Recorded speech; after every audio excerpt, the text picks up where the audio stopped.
नमस्कार दोस्तों, स्वागत है आपका हमारे YouTube चैनल पर। दोस्तों, आज हम आए हुए हैं आगरा में और आगरा में इस टाइम हम देखने वाले हैं ताजमहल। तो ताजमहल काफ़ी खूबसूरत दिखता है, लोग काफ़ी तारीफ़ करते हैं।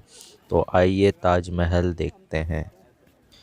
ताजमहल भारत का सबसे मशहूर स्मारक है। यह सदियों से प्यार के प्रतीक के रूप में जाना जाता है। इसे बनाने वाले मुगल बादशाह शाहजहां ने कहा था, यहाँ सूरज और चांद का दिल भी पिघल सकता है। हर साल दुनिया भर से हजारों लोग संगमरमर के इस बेमिसाल करिश्मे को देखने आते हैं। ऐसा माना जाता है कि ताजमहल अब तक की बनी इमारतों में से सबसे खूबसूरत है। ताजमहल को मुगल बादशाह शाहजहां ने अपनी बेगम मुमताज़ की याद में बनवाया था। ये दुनिया के 7 अजूबों में से एक है और सिर्फ आगरा ही नहीं बल्कि भारत की भी शान है। भारत के बारे में लिखे गए करीब हर साहित्य में इनका जिक्र हुआ है।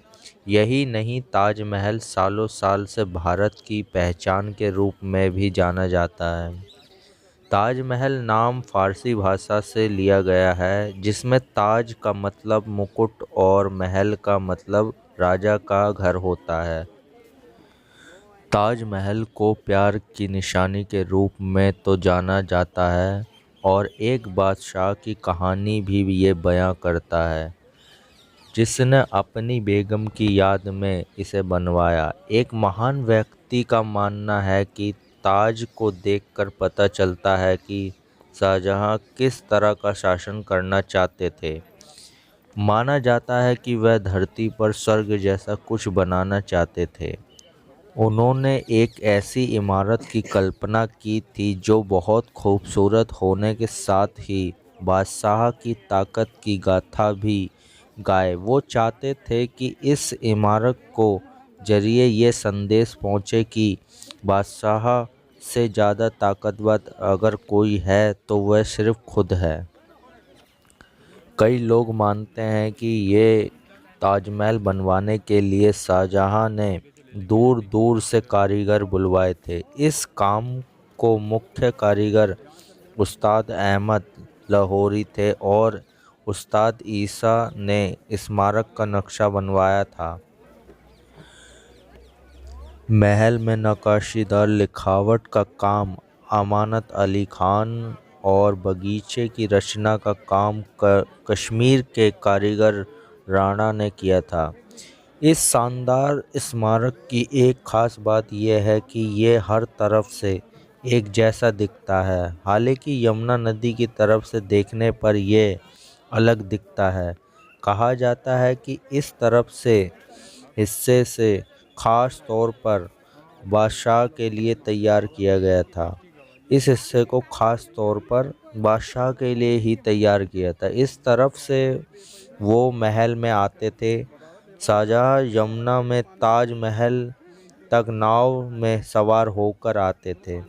अभी ताज के जिस दरवाजे से सैलानी महल में आते हैं, उसे पहले सैनिक और आम लोगों को इस्तेमाल करने के लिए कहा जाता था। कहा जाता है कि यमुना के किनारे पर ताजमहल को बनवाने का काम 1631 में शुरू हुआ था। ऐसा माना जाता है कि इस खूबसूरत इमारत को बनवाने में 20 साल लगे थे।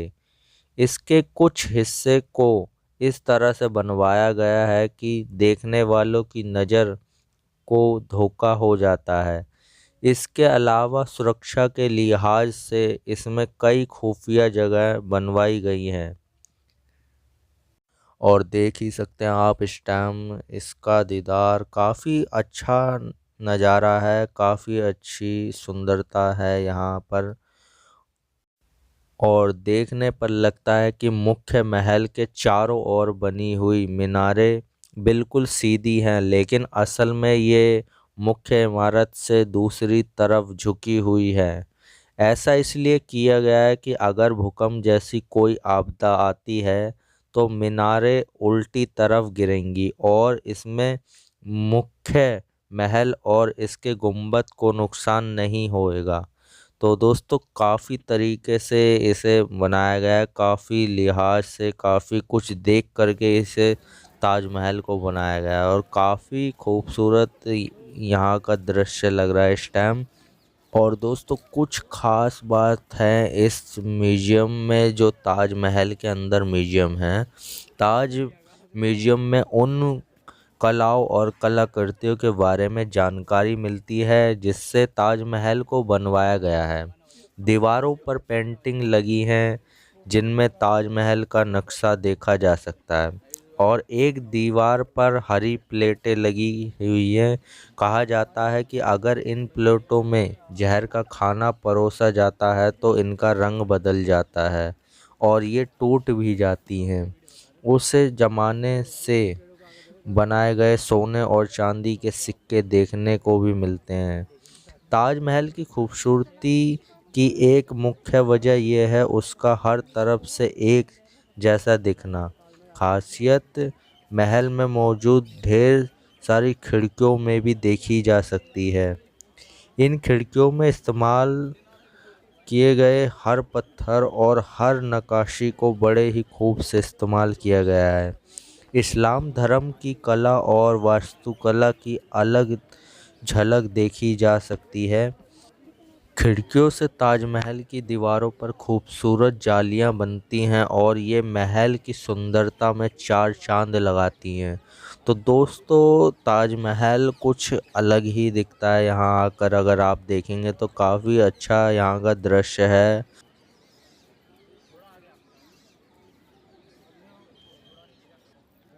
और दोस्तों इससे जुड़ी हुई जो जानकारी थी हमारे पास वो हमने आपको बताई है और आप देख सकते हैं ताजमहल काफ़ी ही सुंदर दिखाई दे रहा है। और फिर मिलते हैं दोस्तों अगली वीडियो में, और जब तक आप देखिए इसका दृश्य कैसा नज़र आ रहा है आपको कमेंट बॉक्स में ज़रूर बताएं।